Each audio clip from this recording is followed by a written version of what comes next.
Hello, welcome to the morning news. Our top story takes us to Brussels in Belgium, where the second EU-CELAC summit came to an end.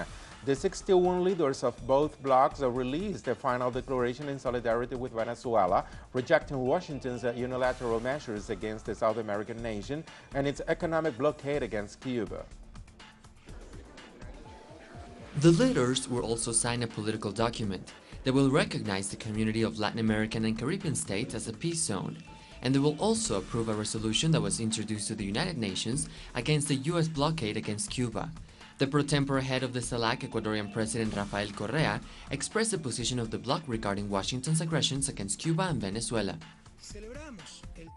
We celebrate the triumph of the dignity and sovereignty of the Cuban people and the process of restoration of diplomatic relations between the U.S. and Cuba. However, it is still a need to remove the inhuman and illegal blockade and to return the occupied territory of Guantanamo, one of the remnants of colonialism in our America. We reject and demand the derogation of the executive order issued by the President of the United States, Barack Obama, imposing unilateral sanctions on Venezuela for allegedly constituting a threat to U.S. national security. This order, besides being based on a ridiculous argument, flagrantly violates the international law and Article 3 of the Chapter of the Organization of American States.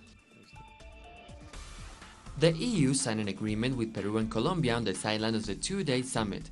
By the end of this year, the citizens of both these South American countries will be able to travel to Europe without a visa. It's a historic day for Colombia. For Peru, thanks to the signing of this agreement to eliminate the unpleasant Schengen visas for Colombians and Peruvians who want to visit Europe, it's truly a very important step forward. The leaders of CELAC and the European Union held a private meeting. They were scheduled to hold a press conference afterwards. The meeting has been called a success as the various agreements to strengthen an already important relation between the EU and CELAC countries were signed. Western Europe has created a fund to support the post-conflict era in Colombia, whose government and leftist FARC and EP rebels have been negotiating peace since 2012. A parallel People's Summit has brought together social movement activists from across the world in Brussels.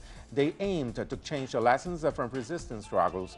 The social movements have expressed solidarity with Venezuela and Cuba, rejecting Washington's hostilities against those countries. The meeting was called an alternative to neoliberalism in Latin America and Europe. The summit debated the challenges of both regions to end poverty and sustainable development. We're making the most of the European Union and CELAC meeting. It's a great opportunity because we can express how we feel, especially because to have a diversity of groups is very important. People have come from many European countries to show solidarity with Latin American people, and especially with the Venezuelan people.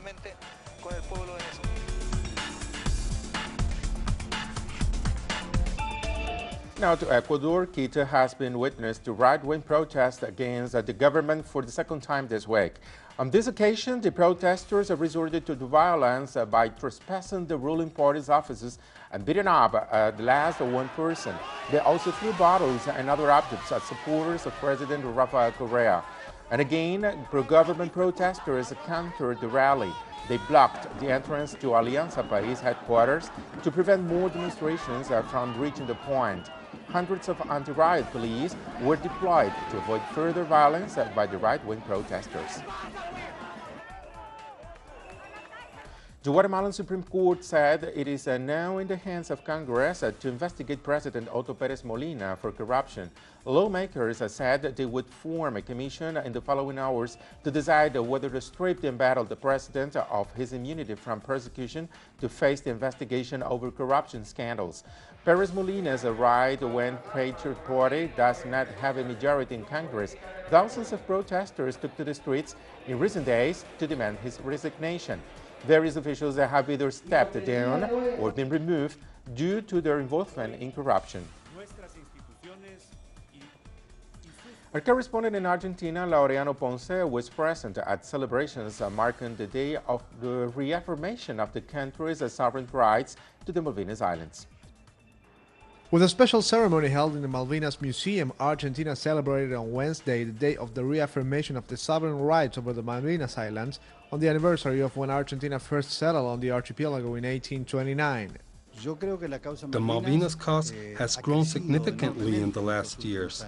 It has grown because the war veterans have obtained reparations for the rights that were denied to them, especially in the last years under the presidency of Nestor Kirchner first and Cristina Fernandez later, and also because the Malvina cause has been high on the state agenda. Veterans of the 1982 war received special recognitions for their role in the conflict and pointed out the need to put the Malvinas dispute on the global agenda, despite Britain's refusal to negotiate. The UK is continuing not to negotiate, and I believe that it's because they have very few historic, geographic and legal arguments to support their position.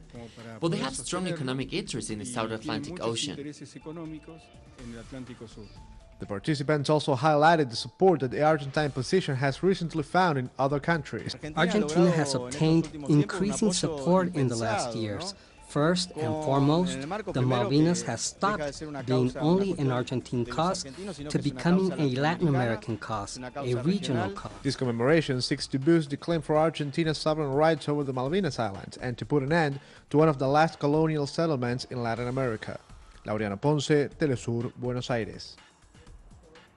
Peru's First Lady Nadine Heredia has been center of the corruption scandal involving money laundering. She vowed to do everything in her power to stop investigations against her. A court has accepted the habeas corpus she presented. She's seeking to put an end to the inquiry by the prosecutor's office into legal transfers of $200,000 between 2005 and 2009. Heredia is under scrutiny after it was revealed in May that she spent over $38,000 in jewelry and household decorations. The Law Victims Reparations was put in place in Colombia. The measure aims to compensate victims of the 50-year-old conflict. Our correspondent Natalia Margarita has the story. It's been almost 20 years since Jaime was forced to flee his hometown in Guaviare State. He recalls it was a moment when business people were taking over lands to bust rubber plantations. In 2011, Colombia's Law of Victims was sanctioned. Since then, the restitution of land for residents like Jaime has begun.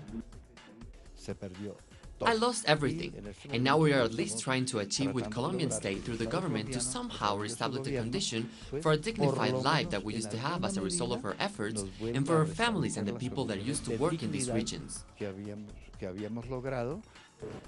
Out of the 7 million registered victims of the armed conflict, 86% have been forcibly displaced. For the Unit for the Victims' Reparation, the challenge has been major, as it is not just about giving back lands, but guaranteeing social and security conditions for those willing to return. As a condition for an effective victims' reparation, the Colombian state and government must guarantee life so that we can actually live in those regions that we attempt to return to. There is no point in returning to our territories if after 8 or 15 days, the paramilitary group Akrim comes and displaces us again. 500,000 victims have been assisted since the Law of Victims was signed 4 years ago, a law that, according to social advisor Ernesto Caicedo, has been an important step in terms of generating the institutional structure that is needed for victims' compensation. However, he says the challenges are even bigger. In this continued armed conflict, as long as the issue of land distribution and wealth distribution is not solved, the situation will continue to be difficult. The victims' reparation in terms of material and land compensation will continue to be postponed. As 69 land restitution leaders have been assassinated while attempting to return to their territories, victims' biggest hope is the guarantees of non-repetition, something that can only be achieved by bringing to an end Colombia's armed conflict. Natalia Margarita, Telesur, Bogotá.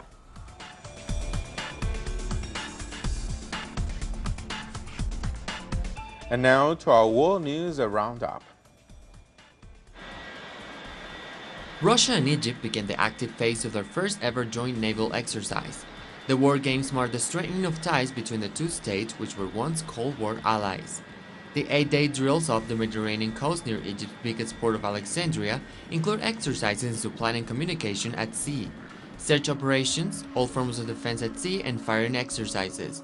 Russia's President Vladimir Putin has been cultivating ties with Egypt. He last visited the country in February. Several houses were on fire in the residential quarters of the rebel-held Donetsk in eastern Ukraine after fresh shelling by the Kiev forces. The Ukrainian government forces have continuously violated the ceasefire signed in February. They have targeted civilian communities. Residents complain that the government forces are shelling their homes on a daily basis.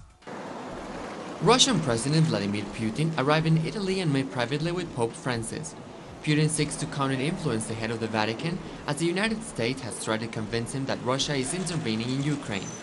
Washington nor its Western allies have proven their allegations, while their military support of the Ukrainian government is out in the open.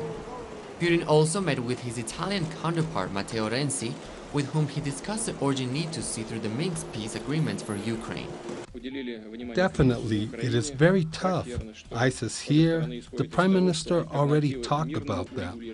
We have devoted so much attention to the Ukrainian crisis.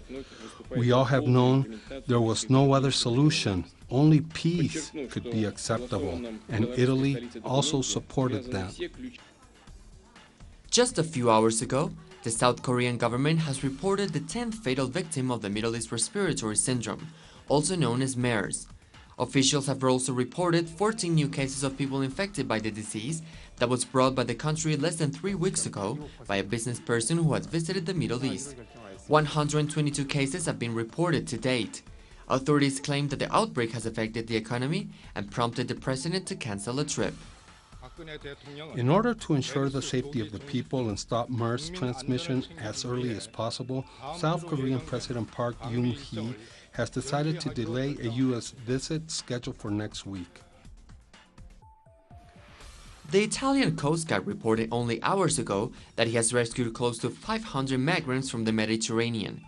They said many of those taken into care are young children. Italy has been on the front lines of the Mediterranean migrant crisis. They have seen more than 50,000 people arrive this year, most of them in overcrowded fishing boats and other in fragile floating devices.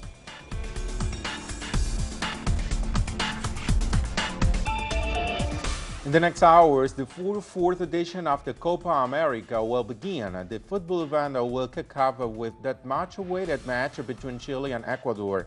In the Brazil 2014 World Cup, Chile's national team showed improvements over other tournaments and has proven to be a powerful team.